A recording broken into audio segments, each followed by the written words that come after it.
Hello everyone, this is Sonia Malik and in today's video we are going to discuss the syllabus of Hindi class 10 का। ठीक है, जो अभी हमारे अक्टूबर नवंबर में एग्जाम होने वाले हैं, टर्म 1 एंड टर्म 2 दोनों का क्या सिलेबस रहेगा, कैसे क्वेश्चंस आएंगे, प्लस योर डिलीटेड टॉपिक्स। ठीक है, कि पूरे सिलेबस से क्या डिलीटेड टॉपिक्स सोच के हैं उनको हम इस वीडियो में कवर करने वाले हैं। So the very beginning is term 1। ठीक है, टर्म 1 के अंदर हमारा क्या पैटर्न रहने वाला है। टर्म 1 हमें पता है, ठीक है, 40 मार्क्स का आने वाला है, 10 मार्क्स स्कूल देगा। तो वो 40 मार्क्स का डिवीजन कैसे है, पूरा एमसीक्यू बेस्ड क्वेश्चन होगा। ठीक है, द वेरी फर्स्ट इज इसके 3 पार्ट्स होंगे, ए बी एंड सी। ठीक है, 3 पार्ट्स हैं, ए एंड बी एंड सी। तो ए पार्ट जो है वो होगा हमारा अपठित, जिसके अंदर अपठित गद्यांश आएगा हमारा 5 मार्क्स का, यानी कि 1 मार्क्स के 5 क्वेश्चंस एमसीक्यू टाइप्स, जो कि अपठित यानी कि पैरा है, आपको उसको पहले नहीं पढ़ा हुआ है, उसको सोल्व करना है। ठीक है, काव्यांश सिमिलर वे में 5 मार्क्स, तो 10 मार्क्स इसके हो गए। देन आएगी व्याकरण, 16 मार्क्स की, सबसे ज्यादा मेजर प्रोपोर्शन इसी का है। व्याकरण, इसके हमारे 4 टॉपिक्स है, जो चारों ही टॉपिक्स 4-4 मार्क्स के रहने वाले हैं। टॉपिक्स हैं रचना के आधार पर वाक्य भेद, ठीक है, वाच्य रहने वाला है, पद परिचय और रस। ठीक है, 4 टॉपिक्स है, बहुत से इजी टॉपिक्स हैं, करोगे बिल्कुल इजी लगेंगे। ठीक है, 16 मार्क्स का है, 4 मार्क्स का है, एमसीक्यू बेस्ड क्वेश्चंस रहने वाला है। नेक्स्ट हमारा आता है पाठ्य पुस्तक, यानी कि क्षितिज से, यानी कि इस बार जो है टर्म 1 के अंदर कृतिका में से एक भी चैप्टर नहीं आने वाला है। ठीक है, डिड यू गेट दैट? सो हमें सिर्फ क्षितिज का करना है, तो क्षितिज जो है हमारी 14 मार्क्स की है। अपठित काव्यांश वाला हो गया 10 मार्क्स का है, व्याकरण 16 मार्क्स एंड पाठ्य पुस्तक जो हमारी 14 मार्क्स की रहने वाली है। अब इसके भी 2 पार्ट्स होंगे, अ और ब। तो अ में क्या आने वाला है, गद्य खंड, यानी कि जो आपने पढ़ा हुआ है चैप्टर्स के बीच में से एक पैरा उठा के दे देंगे, उसमें से क्वेश्चंस पूछे जाएंगे, और वो भी 2 टाइप्स के, बिकॉज एमसीक्यू पूछने हैं। तो द वेरी फर्स्ट इज पठित गद्यांश से आपको पूछ लिए गए सिंपल, और 2 एमसीक्यू क्वेश्चंस पूछे जाएंगे क्रिटिकल थिंकिंग को वो करने के लिए, कि आपने जो चैप्टर पढ़ा है उसका रिलेटेड आपका व्यू पॉइंट क्या है, कितना आपने उसको समझा है। ठीक है, क्या आपका लेवल ऑफ थिंकिंग है, उस चीज को चेक करने के लिए 2 मार्क्स, यानी कि वो ऐसे क्वेश्चन जिनका कोई भी आंसर हो सकता है, डिपेंडिंग कि आप उस पे उस टाइम पे क्या आंसर ठीक बैठ रहा है। So this is of 2 marks, 5 marks हमारे पठित काव्यांश, 2 marks हमारा एमसीक्यू क्वेश्चंस। ठीक है, एनालिटिकल थिंकिंग को चेक करने के लिए। ये जो 2 मार्क्स है ये इस वाले गद्यांश से नहीं होगा। नेक्स्ट काव्य खंड से, काव्य खंड से भी सिमिलर वे में होगा। पठित काव्यांश यानी कि एक पोएम जो है उसका एक पैरा दे देंगे आपको, ठीक है, वो सेम वे में 5 मार्क्स का है और 2 मार्क्स का एमसीक्यू होगा। बट इसमें कि आपने जो पोएम पढ़ी है उसका कितना आपको आता है, यानी कि यहाँ पे हो सकता है कि उनके 1 मार्क्स के क्वेश्चन, यानी कि जो हम कहते थे उसकी विशेष की जो बातें होती थी वो आएंगे यहाँ पे 2 मार्क्स के अंदर। ठीक है, so this is 14 marks, 16 marks and 10 marks. तो अभी वो वाले चैप्टर्स जो हमारे टर्म 1 के अंदर आने वाले हैं, जो टर्म 1 के लिए हमें प्रिपेयर करने हैं। तो टर्म 1 के लिए है हमारे रीडर से, यानी कि 2 चैप्टर्स जो है वो है नेताजी का चश्मा और बाल गोविंद भगत। ठीक है, 2 चैप्टर्स प्रिपेयर करने हैं टर्म 1 के लिए, एमसीक्यू बेस्ड अप्रोच रख के।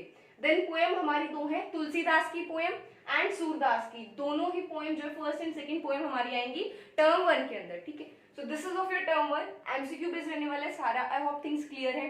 ठीक है, अभी हम बात करेंगे टर्म 2 की, इसमें क्या आएंगे एंड फाइनली देखेंगे कौन से टॉपिक्स ऐसे हैं जो कंप्लीटली डिलीट हो चुके हैं।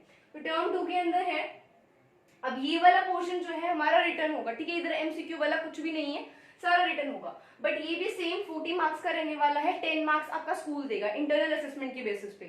सो यहाँ पे द वेरी फर्स्ट इसके 2 पार्ट्स रहेंगे, इसके अंदर हमारे 3 पार्ट्स है, इसके 2 पार्ट्स है।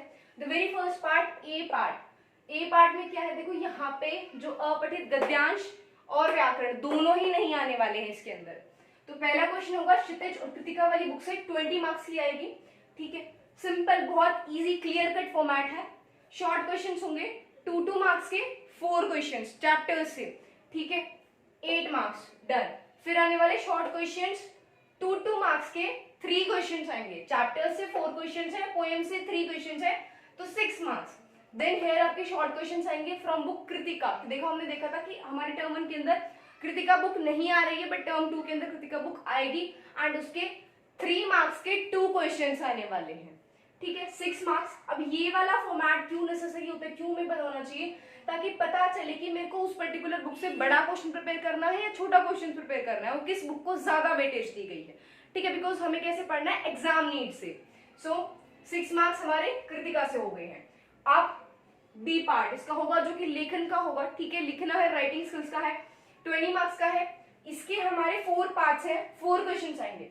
फर्स्ट वाले के अंदर 3 क्वेश्चन, सेकंड पार्ट जो पेपर का होगा उसके अंदर हमारे 4 क्वेश्चन होंगे। तो वेरी फर्स्ट इज अनुच्छेद। अनुच्छेद होगा हमारा 5 मार्क्स का। अनुच्छेद बेसिकली जो हमारा निबंध होता है उसका छोटा भाई, यानी कि निबंध बहुत बड़ा होता है, अनुच्छेद हमें सिंपली छोटा लिखना होता है, यानी कि आई से कि जो हमारा 1 पेज है और 1.5 पेज इतना हमें लिखना होता है 5 मार्क्स के अंदर। और इसके अंदर क्या होगा, आपको हिंट्स गिवन होगी और उन हिंट्स को कंप्लीट करके वो अनुच्छेद लिखना है।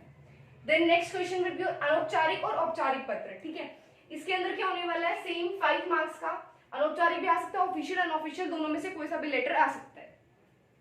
नेक्स्ट है 2 विज्ञापन। यहाँ पे जो 2 विज्ञापन है इसको मिसकंसेप्ट मत लेना। सो नेक्स्ट अभी हमारे आने वाले हैं कृतिका बुक से। ठीक है, कृतिका बुक से हमारे 3 चैप्टर्स आएंगे। हमने देखा है यहाँ पे 2 क्वेश्चन आएंगे और 3 मार्क्स के। तो बड़े वाले क्वेश्चन के लिए को प्रिपेयर करना है।